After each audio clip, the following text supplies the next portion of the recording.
Hello दोस्तों, बहुत बहुत स्वागत हमारे यूट्यूब चैनल टंडन क्लासेस पर। देखिए आज का जो हमारा टॉपिक है बहुत बढ़िया टॉपिक है जिसका नाम है सेल। देखिए सेल से बहुत क्वेश्चन बनता है और सेल कितने प्रकार का होता है। कुछ सेल ऐसे होते हैं जो दोबारा चार्ज किया जाता है, कुछ सेल ऐसे होते हैं जो दोबारा चार्ज ही नहीं होता है, कुछ सेल क्या होते हैं कि कुछ समय के बाद ऑटोमेटिक डिस्चार्ज हो जाते हैं। उनकी कैसे प्रोसेस है, उसके इंटरनल और सेल बनता कैसे है, क्योंकि अगर हम सेल की बात करें तो सेल से ही बैटरी बनती है।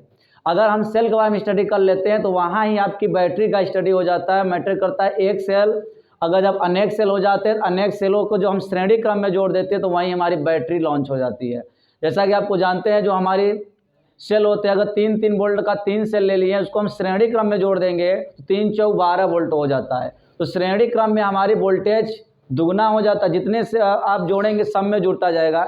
ये इलेक्ट्रिक का बहुत बड़ा टॉपिक है आपके सेल के बारे में। माने कि ये जो कनेक्शन की बात कर रहे हैं कि 2 बैटरी ले लिए हैं, उसको कैसे कनेक्शन करें कि ज़्यादा वोल्टेज मिल जाए, कैसे कनेक्शन करें उतना ही रहेगा 2 वोल्ट मतलब बैटरी जोड़ने पर। तो टॉपिक हमारा आज का सिर्फ है बैटरी बनाना सिखाएंगे कि बैटरी बनती कैसे है और बैटरी कितने प्रकार की होती है। तो जब मैं बैटरी बोलूँ या सेल बोलूँ, बस बात एक ही है कि इनका जो प्रोसेस है दोनों प्रोसेस सेम होने वाला है। तो मैटर करता है पहले जो हमारी सेल होती है, सेल 2 प्रकार का होता है। आपको बता दें सेल जो आपकी होती है सेल, ये आपकी 2 प्रकार की होती है। पहली आपकी सेल कौन से है? प्राथमिक सेल। प्राथमिक सेल इसको बोलते हैं प्राइमरी, इसको बोलते हैं द्वितीयक सेल। द्वितीयक सेल थोड़ी सी ये मैटर करता है ये है क्या, प्राइमरी सेल द्वितीयक सेल अंतर क्या है, किसको हम क्या कहेंगे। तो प्राइमरी सेल का मतलब होता है जिसको हम दोबारा चार्ज नहीं कर सकते हैं। एक बार चार्ज रहेगा उसका हम यूज करेंगे, बत्ती जला लेंगे उससे, कुछ भी रिमोट में भी यूज करते हैं सेल का। एक बार उसका जब चार्ज हम यूज कर लेते हैं तो दोबारा आवेशित नहीं होता है, उसी सेल को हम बोलते हैं प्राथमिक सेल। माने प्राथमिक सेल के बारे में पूछा जाए, वे सेल होते हैं जिनको एक बार ओनली चार्ज करते हैं, दोबारा चार्ज नहीं होता है, उसको प्राइमरी सेल कहते हैं। वहीं आपकी सेकेंडरी जो सेल है, ये सेकेंडरी सेल आपकी क्या होती है कि दोबारा भी चार्ज हो जाता है। जैसे कैमरे में एक सेल लगता है गोले कलर का, मतलब गोला सा होता है, ऐसे ही तो कैमरे वाला जो सेल होता है दोस्तों मैं बता रहा हूँ वो आपकी दोबारा ही चार्ज हो जाता है। ठीक है, तो ये ध्यान देना है कि अगर उदाहरण देखा जाए तो उदाहरण आपकी जितने आपके ऊपर हेडिंग पड़ा हुआ है ये सारे प्राइमरी सेल है। विद्युत रासायनिक cell, galvanic cell, voltage cell, ठीक है। लेकिन ध्यान देना है द्वितीयक सेल होता है सीसा संचायक सेल, जो आपकी है सीसा संचायक सेल। ये जो सीसा संचायक सेल होता है ये आपको मैं बता दूं ये द्वितीयक सेल है, ये दोबारा चार्ज होता है। ये तो हमने थोड़ा सा बाहर के बारे में बताया, अब चलते इसके इंटरनल के बारे में। अब चलेंगे एक एक करके टॉपिक, मैं बैटरी बनाने जा रहा हूँ, ठीक है। चलिए इसको मैं मिट दे रहा हूँ।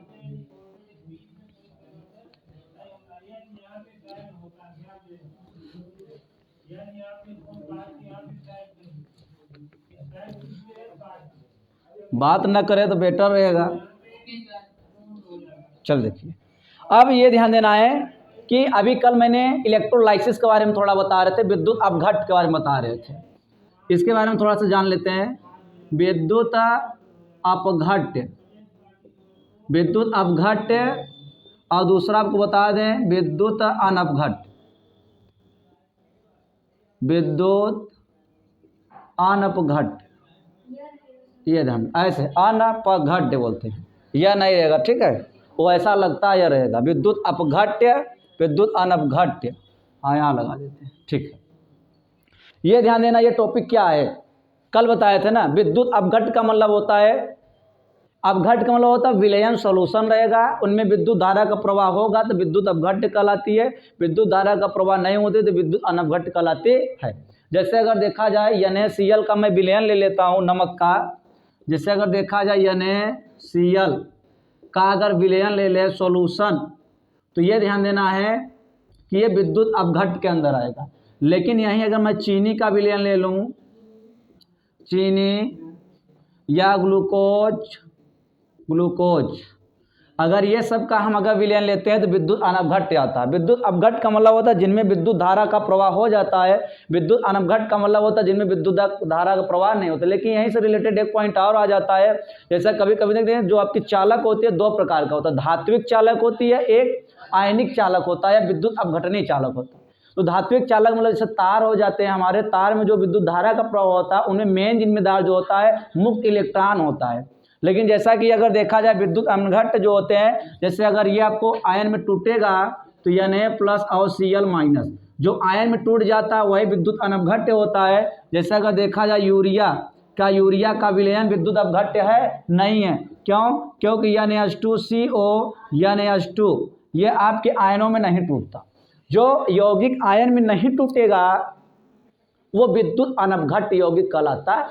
जो आयनों में टूट जाएगा वो विद्युत अपघट्ट कहलाता है। जैसे इसी के थ्रू अगर देखा जाए H2SO4, कॉपर सल्फेट और सल्फ्यूरिक अम्ल, ये सब क्या हैं आपके, जिंक सल्फेट ले लेंगे, ये सब विद्युत अपघट्ट के विलयन है। क्योंकि ये सब टूटेंगे तो Zn2+ SO4-, कॉपर टूटेगा Cu2+ SO4-, H2 टूटेगा 2+ SO4-।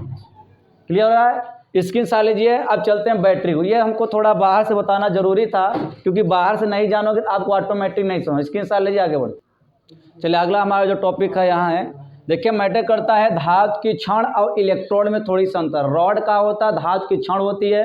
जैसा कि आपने बैटरी में देखे होंगे जो आपकी होती है, तो वहाँ एक रॉड होती है, रॉड की धातु की छड़ की तरह इतना आपकी बाहर रहती है, और वहीं से आपकी बिजली को क्या करते हैं, करंट को प्रोवाइड कराया जाता है। तो ध्यान ये देते हैं कि जो हमारी ये धातु की छड़, मान लेते हैं ये आपकी रॉड है, जिंक रॉड लिए हैं, ये आपके जिंक का विलयन लिए है, ये आपके सॉल्यूशन लिए हैं जिंक SO4, मान लें जिंक विलयन। तो ध्यान देना इलेक्ट्रोड का, देखिए इलेक्ट्रोड जो शब्द है इसमें कुछ पॉइंट समझना है। इलेक्ट्रोड दो प्रकार की होती है, एक एनोड होती है, एक कैथोड होती है। ये ध्यान देना, एनोड कैथोड कब कहा जाता है ये ध्यान देना। जैसे कि आपको मैं पहले बता दे रहा हूँ, काफ़ी बच्चे ये रट कर बैठ गए हैं कि anode is positive cathode is negative, जब ये करेक्ट नहीं है, इनकरेक्ट है। हम कैथोड उसको कहते हैं जिस पर ऑक्सीडेशन होता है, हम कैथोड उसको कहते हैं सॉरी जिस पर अपचयन होता है, जिस पर ऑक्सीडेशन होता है उसको हम एनोड कहते हैं। तो एनोड वे इलेक्ट्रोड होते हैं जिस पर क्या होती है, ऑक्सीकरण होता है। वे इलेक्ट्रोड जिस पर क्या होती है, अपचयन, उसको हम बोलते हैं कैथोड। आइए देखते हैं ये दो प्रकार के हो गया यहाँ। तो जैसे कि ये देखिए हमारा ये इलेक्ट्रोड है, हमने इसको धातु के विलयन में डाला, तो कुछ टाइम तुरंत डालते हैं कुछ नहीं हुआ, लेकिन कुछ टाइम बाद थोड़ी सी ये धातु की छड़ टूट कर नीचे गिर गया इसमें विलयन में। ये स्पॉन्टेनियस ऑटोमेटिक होता है। आप धातु की छड़ इसमें अगर उसको किसी विलयन में डुबोगे तो ऑटोमेटिक धातु की छड़ थोड़ा सा टूट कर नीचे गिर जाएगा। जब गिर गया तो इसमें क्या हुआ कि ये आपकी रॉड है Zn, जब गिरेगा 2+ हो जाएगा, लेकिन जहाँ से गिरता है वहाँ क्या आ जाएगा, इलेक्ट्रॉन हो जाएगा, नेगेटिव आ जाएगा, नेगेटिव आ जाएगा, नेगेटिव आ जाएगा। लेकिन यहाँ से हमको बिजली मिली कहाँ, यहाँ से बिजली नहीं मिली। तो वही पॉइंट यहाँ दोबारा दे गया, यहाँ दो लेना। इसलिए बैटरी बनाने के लिए ये इसको हम बोलते हैं अर्ध सेल। ये ध्यान देना, इसका नाम है अर्ध सेल, हाफ सेल नाम है। तो दो अर्ध सेलों से एक पूर्ण अर्ध सेल बनता है, इसका नाम है ओनली अर्ध सेल। एक अर्ध सेल, एक अर्ध सेल, टोटल दो अर्ध सेल हो गया, और दो अर्ध सेलों से हमारी एक पूर्ण सेल बनती है। पूर्ण सेल से कैसे हम बिजली निकालते हैं ये यहाँ प्रोसेस आपको बताया जाएगा। तो हमने ये इसमें जिंक रॉड लिया है, तो जिंक रॉड हमने कहा ये आपकी जिंक रॉड है। तो जब इनमें से जिंक टूट कर नीचे गिरेगा तो ऑटोमेटिक Zn2+ हो जाएगा। ऐसे टूटता जाएगा Zn2+ होता जाएगा जब, तो यहाँ Zn2+ होगा तो ये इलेक्ट्रोड नेगेटिव हो जाएगा। ये इलेक्ट्रोड कैसा हो जाएगा, नेगेटिव हो जाएगा, नेगेटिव। अब ये नेगेटिव हो जाएगा तो आगे जाना चाहेगा, मैं इसको कंडक्टर से यहाँ मैं इसको ज्वाइन कर दिया इस इलेक्ट्रोड से। देखिए सेल कैसे बन रहा है। तो यहाँ भी ये इलेक्ट्रॉन मूविंग करता जाएगा, करता जाएगा, करता जाएगा, यहाँ तक आ गया। इसकी डायरेक्शन इलेक्ट्रॉन की ये है, ये ध्यान देते हैं यहाँ है। अब चलते हैं फिर पुनः इसमें ये घुसने लगा, इस दूसरे इलेक्ट्रोड में आने लगा, माने कैथोड वाले में अर्थात कॉपर रॉड में आ गया। अब यहाँ प्रोसेस देखिए, यहाँ क्या हुआ कि ये विलयन CuSO4 की है, तो ये नेगेटिव देखा, और कॉपर क्योंकि Cu2+ और SO4 डबल माइनस में टूटता है, तो निगेटिव को देखा ये कॉपर, तो इस पर चिपक गया, इस पर क्या किया Cu वाला चिपक गया, क्योंकि जहाँ नेगेटिव देखता है पॉजिटिव भागता है, तुरंत अट्रैक्ट कर लेता है। तो ये आपकी Cu2 प्लस तुरंत क्या किया कि इस इलेक्ट्रोड को देखा हो गया, तुरंत चिपक गया। अब मैटर देखते आगे, देखते प्रोसेस क्या हुआ। अब ये चिपक रहा है तो ये विलयन कैसा हो रहा है, SO4 बहुत ज़्यादा हो गया SO4। अब ये इसमें से पॉजिटिव माने इसमें से जाता जा रहा है, जाता जा रहा है, तो पूरा निगेटिव भर गया। इतना निगेटिव हो गया लास्ट में, इतना निगेटिव हो गया कि प्लस को जाने ही नहीं दिया। ये SO4 कॉपर को पकड़ के खींचने लगा। अब खींचने का मतलब ये हुआ कि एक बार इलेक्ट्रॉन गया और जब खींचने लगा तो ऑटोमेटिक इलेक्ट्रॉन कूद ही नहीं पा रहा है। जब इस विलयन में नहीं कूद पाएगा तो दोबारा इलेक्ट्रॉन इसको इधर करेगा, तो ये क्या हुआ, प्रोसेस बंद हो गया। अब मैटर करता हमने बिजली कहाँ पाया, सेल अभी कहाँ मिला, क्योंकि एक बार प्रोसेस हुआ कुछ सेकंड के लिए, लेकिन दोबारा प्रोसेस तुरंत क्लोज हो गया। अब क्या करेंगे, ये कैसे कमाल, बिजली नहीं मिली। तो मैटर करता है यही एक मीटर सेतु आता है, बहुत बड़ा इसका कमाल है। ये मीटर सेतु है या लवर सेतु बोलते हैं, लवर सेतु। ये ध्यान देते हैं, ये इसका बहुत बड़ा कमाल है। इसका क्या, ये क्या करता है ध्यान से, इनमें हम जैसे KCl HNO3 आदि को हम क्या करते हैं, इसमें डाल देते हैं। ये क्या करता है, मान लेते सपोज इनमें से हम KCl को हमने डाल दिया, तो ये विलयन पॉजिटिव हो गया है। ये विलयन क्योंकि Z टूट कर गिरता जा रहा है, गिरता जा रहा है। जब ये पॉजिटिव हो गया तो इस विलयन को ज़रूरत काहे की पड़ेगी, नेगेटिव की। तो क्या करेगा, इनमें से Cl वाला इधर आएगा और ये वाला पूरा विलयन नेगेटिव हो गया है, तो ये K प्लस किधर आएगा, इधर। अब ये नेगेटिव के पास प्लस आता चला जा रहा है, प्लस के पास नेगेटिव चला जा रहा है। इसका मतलब जो इनका झंझट अभी कुछ टाइम के लिए हो गया था, जिसकी वजह से ये सेल कुछ टाइम के लिए रुक गया था, अब वो ख़त्म हो गया। अब बड़े आराम से आपको यहाँ से बिजली मिल रही है। आप अमीटर से नापेंगे तो आपको बिजली तुरंत मिल जाएगा। ये प्रोसेस है सेल का, कैसे निकला देख लीजिए। अब मैटर करता है आधुनिक रूप, ये तो आपके सेल के बारे में पूरा डिटेल बताए। अब मैटर करता है इसका आधुनिक रूप में कैसे समझाएंगे। आधुनिक के रूप में, आधुनिक फॉर्म अगर समझाना ध्यान देना है, तो आप क्या देखे थे कि यहाँ जो आपकी जिंक रॉड है, जिंक रॉड, ये टूट कर कहाँ गया, जिंक विलयन में गया, तो SO4 में गया। फिर आपकी ये ब्रिज है, ये इसको बोलते हैं ब्रिज, क्या बोलते हैं, ये भी जो लगाए थे इसको ब्रिज बोलते हैं। तो ब्रिज को मैं डबल लाइन से प्रदर्शित करता हूँ। यहाँ मैं देख रहा हूँ विलयन कहाँ जा रहा था, इलेक्ट्रोड पर जा रहा था। तो विलयन कौन सा इलेक्ट्रोड पर जा रहा है, कॉपर सल्फेट Cu, SO4 कहाँ जा रहा है, Cu पर। ये पॉइंट समझते हैं, इसको क्लोज कर देते हैं। ये सेल रिप्रेजेंटेशन अक्षर 12 में बहुत ज़्यादा एक टॉपिक है, यही आता है। और इसको हम क्या देख सकते हैं कि जो आपकी Zn है, Zn गया कहाँ, Zn 2+ पर और 2 इलेक्ट्रॉन पा गए। लेकिन यहाँ हम देखते हैं कॉपर Cu2+ 2 इलेक्ट्रॉन लिया और कहाँ गया, Cu। अगर इसको थोड़ा सा देखा जाए तो इससे ये कट जाएगा, तो हमको क्या मिला, Zn से Zn2+ और बटे Cu2+ से Cu गया। ये भी आपकी शेयर रिएक्शन है। इसको हम बोलते हैं एनोड, इसको डबल बोलते हैं ब्रिज, इसको बोलते हैं C, ABC, anode bridge cathode, anode bridge cathode. तो आपको यहीं विद्युत वाहक बल निकालने के लिए आता है EMF। कैसे निकलेगा, C-A, कैथोड माइनस एनोड, आपको ये मिलने वाला है। क्लियर हो रहा है।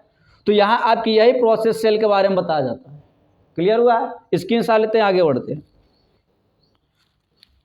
स्क्रीन शॉट लीजिए, आइए देखते हैं टॉपिक पर। स्क्रीन शॉट ले लिए हैं, ध्यान देना। यहाँ से देखिए कंपटीशन में क्या क्या पूछता है। कंपटीशन में पहली पॉइंट ये पूछेगा, ध्यान देना है, ये विद्युत रासायनिक cell, galvanic cell, voltage cell, ये सारे सेल एक का जो प्रोसेस होता है एक ही जैसा है। जैसे अगर देखा जाए, अगर मैं इस तरह मतलब मैं स्टैंड होता हूँ, तो ये वाली कौन सी है, लेफ्ट में है, कौन सा है। तो यहाँ ध्यान देना, एक याद कर लेना, लोन। लोन से बहुत कुछ आपको ट्रिक मिलेगा। लोन का मतलब होती है लेफ्ट, और ओ का मतलब होता है ऑक्सीडेशन, ए का मतलब होता है एनोड, एन का मतलब होता है नेगेटिव। ये ध्यान दें, बहुत इंपॉर्टेंट बात। ये पूछा जाता है कि विद्युत रासायनिक सेल में जो हमारा का मतलब जिंक वाला रॉड है या जिस पर लेफ्ट वाली जो रॉड है, कैसा लेफ्ट पर ऑक्सीडेशन होता है कि रिडक्शन होता है, इसी का उल्टा वो वाला बोलते हैं। बहुत बार क्वेश्चन पूछा गया है कि जो हमारा ये वाला है ऑक्सीडेशन होता है, लेकिन फिर भी हमारा ये क्या है, नेगेटिव है। अब ध्यान देना, ये हमने अभी कहा, जो काफ़ी बच्चे रटते हैं कि anode is positive, cathode is negative, but यहाँ तो रूल गलत हो गया, क्योंकि ये हमारा एनोड है, यहाँ एनोड, तब क्यों नेगेटिव हो गया? हमने कहा ना कि ये नेगेटिव है तो ये एनोड क्या हुआ, कैथोड होना चाहिए, लेकिन गलत हो जाएगा, गलत हो जाएगा। हमने पहले ही बताया कि जिस पर ऑक्सीडेशन होता है ओनली वहीं आपकी एनोड होती है, जिस पर रिडक्शन होता है, अपचयन होता है, उसको हम बोलते हैं कैथोड। ये एकदम सॉलिड, इसको दिमाग में रख लेना है।